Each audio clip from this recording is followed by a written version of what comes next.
அனைவருக்கும் வணக்கம். இந்த வீடியோவில் என்ன பார்க்க போகிறோன்னா, மார்ச் மந்தோட கரண்ட் ஈவெண்ட்ஸ், அதாவது 21லிருந்து 31 வரைக்கும் நடந்த நடப்பு நிகழ்வுகள் எல்லாமே இந்த வீடியோவில் பார்க்க போகிறோம். ஃபஸ்ட்டு கொஸ்டின் பாருங்கள். இந்தியா எந்த நாட்டுடன் வருணா கூட்டு கடற்படை பயிற்சி நடத்தியுள்ளது? Option A France. அடுத்தது பாருங்கள். சமீபத்தில் மியான்மரில் ஏற்பட்ட நிலநடுக்கத்தினால் பாதிக்கப்பட்ட மக்களுக்கு இந்தியா நிவாரணம் வழங்கிய திட்டத்தின் பெயர் என்னன்னு கேட்டிருக்காங்க. அந்த திட்டத்தின் பெயர் பார்த்திங்கன்னா பியில் இருக்கிற ஆப்ரேஷன் பிரம்மா.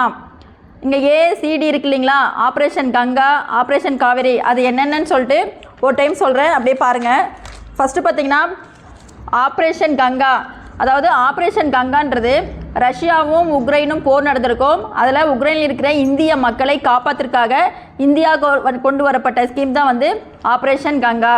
அடுத்தது பாருங்கள் ஆப்ரேஷன் காவேரி, அதாவது சூடான் இருக்கு இல்லைங்களா, சூடான் இராணுவங்களுக்கு இந்தியா வந்து உதவி செஞ்சது, அதனால் கொண்டு வரப்பட்டது ஆப்ரேஷன் காவேரி. அடுத்தது பாருங்கள் ஆப்ரேஷன் தோஸ்து. ஆப்ரேஷன் தோஸ்துன்றது துருக்கி மற்றும் சிரியாவில் வந்து நிலநடுக்கம் ஏற்பட்டிருக்கும். அதில் வந்துட்டு இந்தியா உதவி செஞ்சுருக்கோம். இந்தியர்கள் வந்து அதில் ஏதாவது பாதிக்கப்பட்டிருக்காங்கன்னா அவங்கள மீட்பதற்காக கொண்டு வரப்பட்ட திட்டம் தான் வந்து ஆப்ரேஷன் தோஸ்து. இப்போ நம்ம பார்த்தது இப்போ சமீபத்தில் ஏற்பட்டிருக்கோம், மார்ச் 29 அந்த டேட்டில் ஏற்பட்டிருக்கோம். அதில் வந்து இந்தியா வந்து அந்த மியான்மரில் ஏற்பட்ட நிலநடுக்கத்தினால் நிவாரணம் வழங்கியிருக்கோம். அதனுடைய பேர் தான் ஆப்ரேஷன் பிரம்மா. அடுத்தது பாருங்கள். இந்தியாவில் அதிகம் நகரமயமாக்கல் மாநிலங்கள் பட்டியலில் தமிழகம் வகிக்கும் இடம் என்னன்னு கேட்டிருக்காங்க. அதாவது இந்தியாவில் வந்து ஒவ்வொரு பகுதியும் வந்து நகரமயமாக்கப்பட்டுகிட்டே வந்துட்டுருக்கு.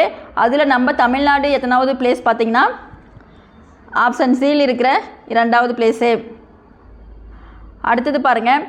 சமீபத்தில் நடமாடும் பல் மருத்துவமனை எங்கு துவக்கப்பட்டுள்ளது? அதாவது பல்லுக்குன்னு சொல்லிட்டு நடமாடும் ஒரு மருத்துவமனை ஆரம்பிச்சிருக்காங்க. அது எந்த பிளேஸ்ன்னு பார்த்தீங்கன்னா ஆப்ஷன் ஏல இருக்கிற டெல்லி.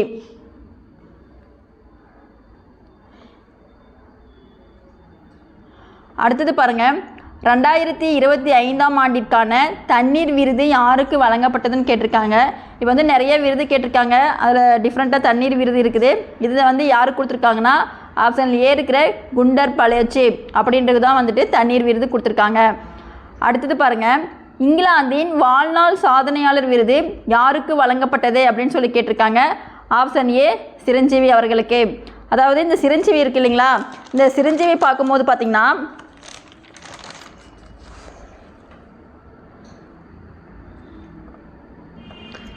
இந்த சிரஞ்சீவி இருக்கார் இல்லைங்களா, இவர் வந்துட்டு ஆல்ரெடி 2024 மத்திய அரசினுடைய பத்ம விபூஷன் விருது வாங்கியிருக்காரு. இப்போ வந்து இங்கிலாந்தின் வாழ்நாள் சாதனையாளரும் வாங்கியிருக்காரு. 2024ஆம் ஆண்டில் மத்திய அரசினுடைய பத்ம விபூஷன் விருதும் வாங்கியிருக்காரு. அடுத்தது பாருங்கள். இந்த கொஸ்டின் பார்க்கும்போது ஆப்ஷன் ஏ சரியான ஆன்சர். அடுத்தது 2025ஆம் ஆண்டிற்கான 59வது ஞானபீட விருது யாருக்கு வழங்கப்பட்டது அப்படின்னு சொல்லி கேட்டிருக்காங்க. இந்த கொஸ்டின் ரொம்ப ரொம்ப இம்பார்ட்டன்ட். ஒவ்வொரு எக்ஸாம்லேயும் ஞானபீட விருது, சாகித்ய அகாடமி விருது, தாத்தா பால்கேசே விருது இதெல்லாம் வந்துட்டு கேட்டிருக்காங்க. இப்போ 2025ல் 59வது ஞானபீட விருது யாருக்கு கொடுத்துருக்காங்க அப்படின்னா ஆப்ஷன் பி இருக்கிற வினோத்குமார் சுக்லா அவர்களுக்கு தான். இப்போ வந்துட்டு 4 பேரும் இருக்கு, 4 ஆப்ஷன் இருக்கு இல்லைங்களா, அது 4 பேருமே ரொம்ப இம்பார்ட்டன்ட். இந்த ஞானபீட விருதை பற்றி கொஞ்சம் விரிவாக பார்க்கலாம் பாருங்கள். ஃபஸ்ட்டு வந்துட்டு இந்த ஞானபீட விருது வந்து 2025ல் 59 ஞானபீட விருது, அது வந்து ஆப்ஷன் பி இருக்கிற வினோத்குமார் சுக்லாவுக்கு கொடுத்துருக்காங்க. இந்த வினோத்குமார் சுக்லா வந்துட்டு சத்தீஸ்கர் மாநிலத்தை சேர்ந்தவர். ஓகேங்களா, சத்தீஸ்கர் மாநிலம் இலக்கியத்திற்காக நோபல் பரிசு, அதாவது ஞானபீட விருது கொடுக்காங்க. ஞானபீட விருதுனாலே இலக்கியத்துக்கு தான் கொடுப்பாங்க. இது என்ன அப்படின்னா இந்த ஞானபீட விருது வந்துட்டு பாரதிய ஞானபீடம் என்ற பண்பாட்டு கழகத்தால் தான் கொடுக்குறாங்க. ஓகேங்களா, அதாவது இந்த ஞானபீட விருது வந்து பாரதிய ஞானபீடம் என்ற ஒரு பண்பாட்டு கழகம் தான். ஓகேங்களா, 1961 கொடுக்குறாங்க. ஓகேங்களா, அதாவது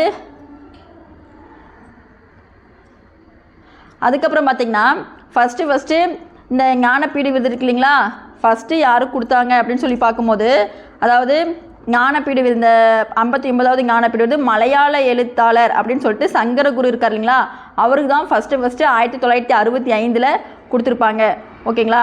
அதுக்கப்புறமேட்டுக்க தமிழ்நாட்டில் இருக்கு இல்லைங்களா, தமிழ்நாட்டில் பார்த்திங்கன்னா 1975 ஓகேங்களா அகிலன் அப்படின்றவங்களுக்கு சித்திரப்பாவை என்னும் இலக்கியத்துக்காக கொடுத்துருப்பாங்க. அதே மாதிரி 2002 ஜெயகாந்தன், அதாவது அவருடைய இலக்கியம் இருக்கு இல்லைங்களா, அவருக்காக 2002 வந்துட்டு ஜெயகாந்தனுக்கு ஞானப்பீட விருது கொடுத்துருப்பாங்க. இது வந்து எப்போந்து கொடுக்குறாங்கன்னு பார்த்தாச்சு. யார் யாருக்கு கொடுத்தாங்க, ஃபஸ்ட்டில் எப்போ கொடுத்தாங்க, அதே மாதிரி தமிழ்நாட்டில் எத்தனை பேர் வாங்கியிருக்காங்க, அவங்க எந்த இயர் எந்த இலக்கியத்திற்காக வாங்கியிருக்காங்க அப்படின்னு சொல்லி பார்த்துட்டோம். இங்கே இருக்காங்க இல்லைங்களா, இப்போ வந்து 59 ஆப்ஷன் பியில் இருக்கிற வினோத்குமார் சுக்லா ஓகேங்களா. அதே 58 ஞானப்பீட விருது பார்த்திங்கன்னா குல்சர் அவர்களுக்கும் ராமபத்ரசாரி இருக்கார் இல்லைங்களா அவருக்கும் கொடுத்துருக்காங்க. அதே மாதிரி இங்கே ஆஷா பூர்ணதேவி இருக்காங்க இல்லைங்களா, அவங்க தான் ஃபஸ்ட்டு ஞானப்பீட விருது வாங்கின ஒரு பெண் எழுத்தாளர் ஓகேங்களா. இவங்க வந்து ஆஷா பூர்ணதேவி வந்துட்டு ஞானப்பீட விருது வாங்கிய ஃபஸ்ட்டு பெண். அதேமாரி இப்போ 59வது பார்த்திங்கன்னா வினோத்குமார் சுக்லா. இந்த குல்சார் ராமபத்ரசாரியை வந்து 58வது ஞானப்பீட விருது வாங்கியிருக்காங்க.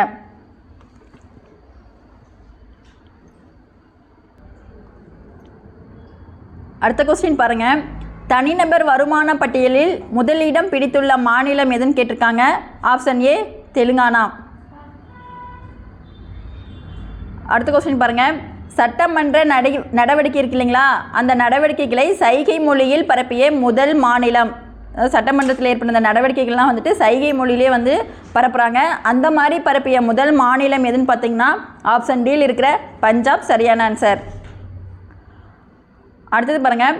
சமீபத்தில் நீர்வள மேலாண்மைக்கான தேசிய விருதினை பெற்றுள்ள மாநிலம் ஆப்ஷன் ஏ தமிழ்நாடு. அடுத்த கொஸ்டின் பாருங்கள். ஜிக்மே கூட்டு கடற்பயிற்சி எந்த இரு நாடுகளுக்கு இடையே நடைபெற்றது அப்படின்னு கேட்டிருக்காங்க. ஜிக்மே கூட்டு கடற்பயிற்சி எந்த இரு நாடுகளுக்கு இடையே அப்படின்னா ஆப்ஷன் ஏழு இருக்கு இல்லைங்களா, இந்தியாவுக்கும் ஆப்பிரிக்காவுக்கும் இடையே, ஆப்பிரிக்கா இருக்கு இல்லைங்களா, அது 2 நாடுகளுக்கு இடையே தான் ஜிக்மே அப்படின்ற கூட்டு கடற்பயிற்சி நடக்குது. அடுத்த கொஸ்டின் பாருங்கள். 2025ஆம் ஆண்டிற்கான தேவநேய பாவனர் விருது யாருக்கு வழங்கப்பட்டதுன்னு கேட்டிருக்காங்க. ஆப்ஷன் சி சுப்பிரமணியம் அவர்களுக்கு. சுப்பிரமணியம் அவர்கள் வந்து சரியான ஆன்சர்.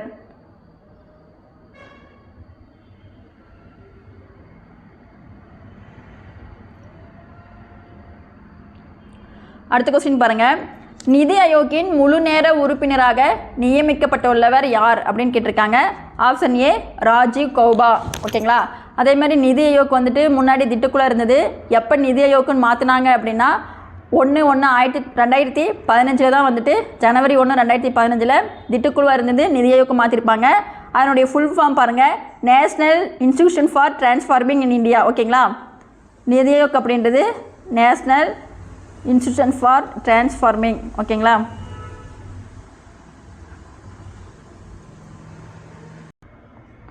நிதி ஆயோக்கினுடைய தலைவர் பார்த்திங்கன்னா பிரதமர் தான் இருப்பாங்க.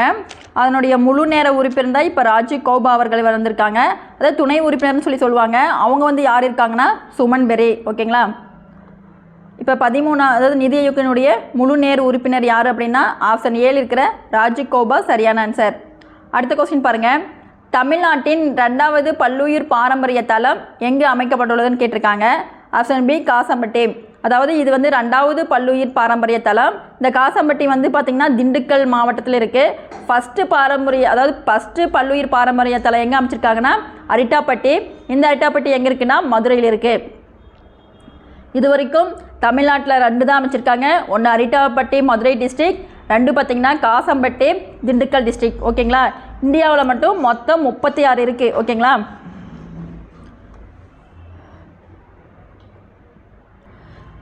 இந்தியாவில் மட்டும் பார்த்திங்கன்னா டோட்டலாக 36 பல்லுயிர் பாரம்பரிய தலம் இருக்குது. அதில் தமிழ்நாட்டில் 2. இந்த அரிட்டாப்பட்டி பார்த்தோம் இல்லைங்களா, அது வந்து 2022 ஏற்படுத்தியிருக்காங்க. இந்த காசம்பட்டி திண்டுக்கல் மாவட்டத்தில் இருக்குது. இப்போ ரீசெண்டாக மார்ச் மந்த்தில் ஏற்படுத்தினாங்க. அடுத்த கொஸ்டின் பாருங்கள்.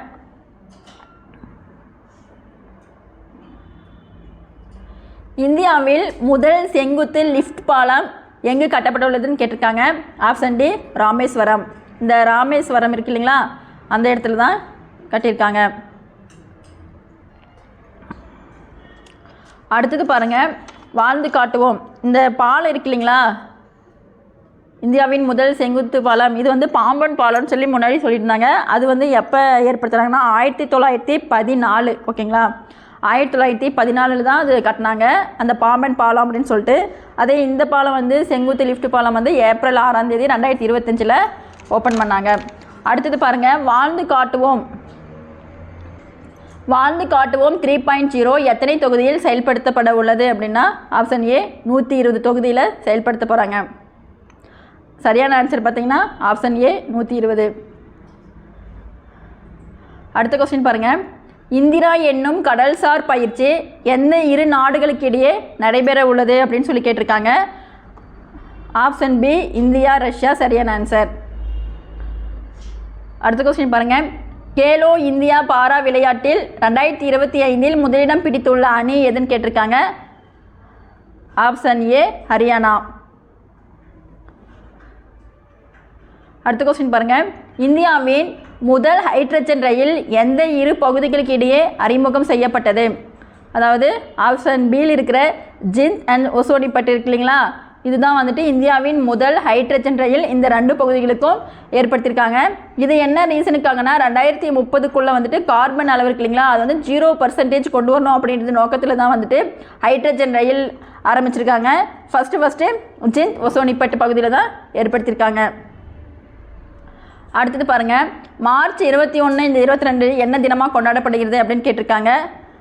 ஆப்ஷன் சி இருக்கு இல்லைங்களா, ஏபி 2 சரிதான். மார்ச் 21 வந்து காடுகள் தினம், மார்ச் 22 இருக்கு இல்லைங்களா அது வந்து நீர் தினம். சரியான ஆன்சர் பார்த்தீங்கன்னா ஆப்ஷன் ஏபி 2 சரி. அடுத்து உங்களுக்கு தெரியுமா கொஸ்டின் பாருங்கள், மத்திய திட்ட அமலாக்கத்துறை அறிக்கையின்படி 2024-25 நிதியாண்டில் தமிழ்நாட்டின் பொருளாதார வளர்ச்சி எத்தனை % வளர்ச்சி அடைந்துள்ளது அப்படின்னு கேட்டிருக்காங்க. இந்த கேள்வி உங்களுக்கு தெரிந்தால் கமெண்ட்டில் வந்துட்டு இந்த வீடியோ பார்த்தீங்க அப்படின்னா கமெண்ட் பண்ணுங்கள். மார்ச் மந்தோட ஃபஸ்ட்டு வீடியோ வந்துட்டு 1லேருந்து 10, அதுக்கப்புறம் 11லேருந்து 20 வரைக்கும் போட்டாச்சு. இப்போ பார்த்த வீடியோ பார்த்திங்கன்னா 21லேருந்து 31 வரைக்கும் பார்த்தாச்சு. மார்ச் மந்த் முழுவதும் இந்த வீடியோவில் பார்த்து முடித்தாச்சு. அனைவருக்கும் நன்றி, வணக்கம்.